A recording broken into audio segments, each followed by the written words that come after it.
Berikutnya dipersilahkan Yang Mulia Haji Sukiman. Silakan. Terima kasih pimpinan. Bismillahirrahmanirrahim.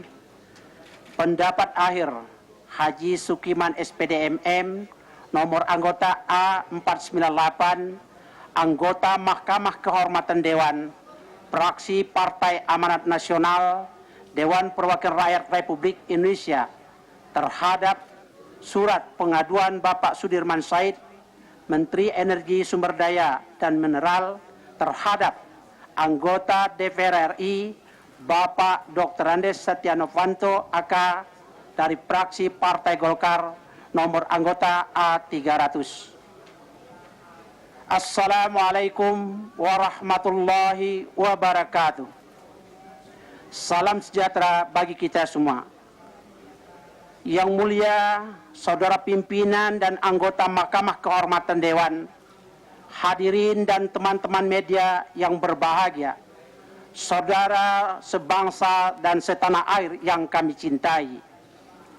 Puji dan syukur kita panjatkan kehadirat Allah Subhanahu wa Ta'ala, Tuhan yang Maha Kuasa, karena hanya atas perkenan dan ridhanya pada hari ini kita dapat melaksanakan tugas konstitusional dalam rangka pembahasan dan pengambilan keputusan terkait surat pengaduan Bapak Sudirman Said, Menteri Energi dan Sumber Daya Mineral, terhadap anggota DPR RI Bapak Dr. Andes Setia Novanto AK dari fraksi Partai Golkar nomor A300.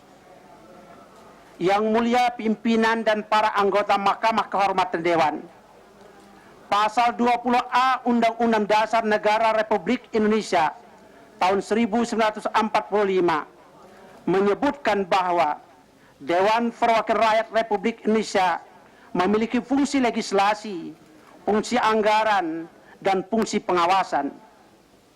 Dalam melaksanakan fungsi tersebut, DPR dituntut bersifat responsif terhadap aspirasi rakyat. Sebagai wakil rakyat, DPR berkewajiban menjalankan tugas sesuai dengan mandat yang diterimanya dari rakyat. Karena itu DPR harus berpikir, berbicara, dan bertindak semata-mata hanya untuk kepentingan rakyat, kebaikan bangsa dan negara. Pada beberapa minggu terakhir ini, publik secara masif dan intensif memberikan perhatian kepada DPR, terutama Mahkamah Kehormatan Dewan, sehubungan dengan laporan Menteri Energi dan Sumber Daya Mineral Sudirman Said yang disampaikan pada tanggal 16 November 2015 berkaitan dengan pembicaraan yang dilakukan oknum salah satu anggota DPR dengan pimpinan PT Freeport Indonesia. Menteri ESDM mengatakan anggota DPR itu bersama dengan seorang pengusaha dan telah beberapa kali memanggil serta bertemu dengan pimpinan PT Freeport Indonesia. Dalam pertemuan ketiga yang berlangsung Senin, tanggal 8 Juni 2015, pukul 15 sampai 16 WIB, di sebuah hotel di kawasan SCBD, Jakarta Pusat. Anggota DPR tersebut menjanjikan cara penyelesaian tentang kelanjutan kontrak PT Freeport Indonesia dan meminta PT Freeport Indonesia memberikan saham yang disebutnya akan diberikan kepada Presiden Joko Widodo dan Wakil Presiden Yusuf Kala.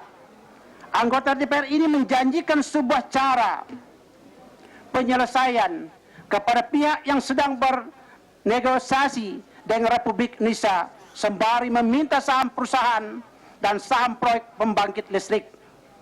Sebagai penyelenggara negara, anggota DPR harus secara konsisten mematuhi etika dan hukum pada peraturan DPR RI nomor 1 tahun 2015 tentang kode etik DPR RI.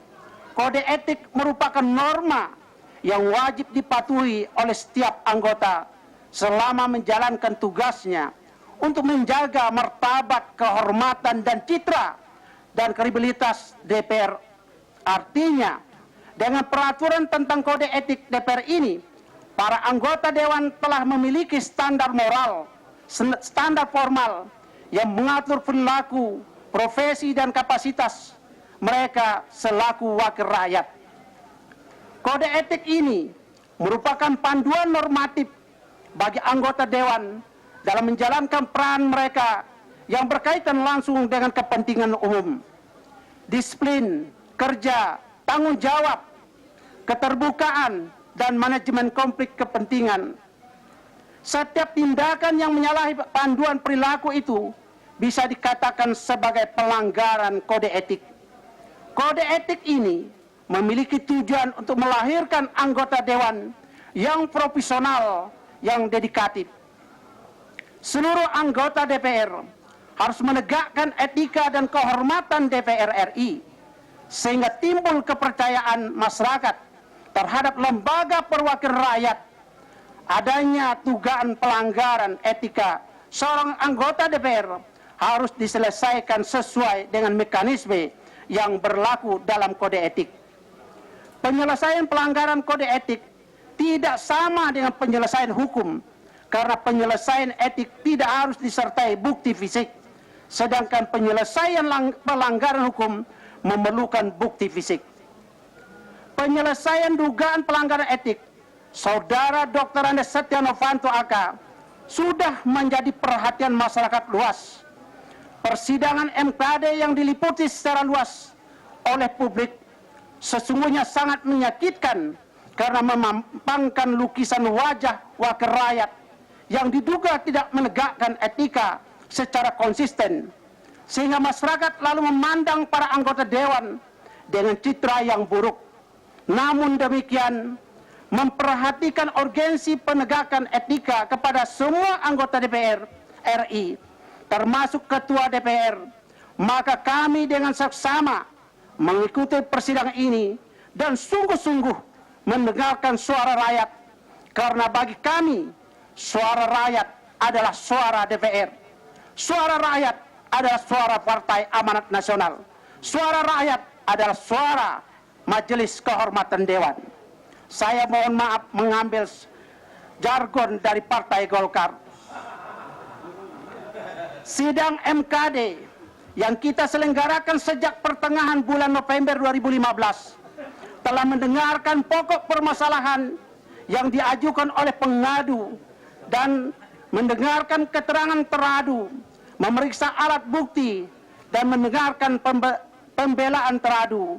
Selanjutnya, Pasal 56 Peraturan DPR RI nomor 1 tahun 2015 tentang Kode Etik DPR RI.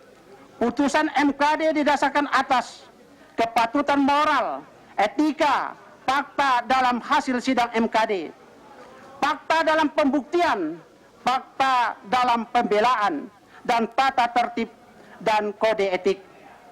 Sanksi dalam penegakan etik di MKD diatur dalam ayat 8 Pasal 147 Undang-Undang tentang MPR, DPR, DPD, dan DPRD. Dalam hal teradu, terbukti melanggar, putusan disertai dengan sanksi kepada teradu berupa sanksi ringan dengan teguran lisan atau teguran tertulis, sanksi sedang dengan pemindahan keanggotaan pada alat kelengkapan DPR atau pemberhentian dari jabatan pimpinan DPR atau pimpinan alat kelengkapan DPR, dan sanksi berat dengan pemberhentian sementara paling singkat 3 bulan atau pemberhentian tetap sebagai anggota DPR.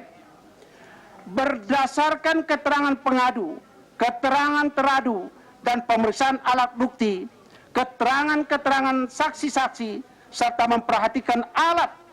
memperhatikan atas asas kepatutan, moral, dan etika, kami berpendapat Saudara Dr. Andes Setia Novanto AK telah terbukti secara sah dan meyakinkan melakukan pelanggaran etika karena mengadakan pertemuan dengan Presiden Direktur PT Freeport bersama seorang pengusaha di luar mekanisme yang berlaku di DPR dan membicarakan suatu masalah yang bukan menjadi kewenangannya sebagai pimpinan DPR.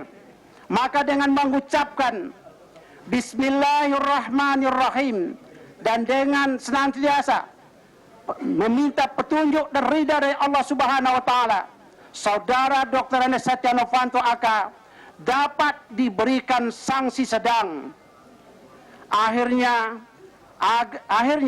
agar permasalahan ini menjadi semakin terang benderang, kami mengharapkan MKD meminta pihak yang berwenang bisa memecahkan misteri surat Sudirman Said bernomor 7522-13-2/2015 tanggal 7 Oktober 2015 kepada Jim R. Moffitt, Jerman VT Freeport McMoran, yang berisi agar pemerintah untuk memperpanjang kontrak karya Freeport.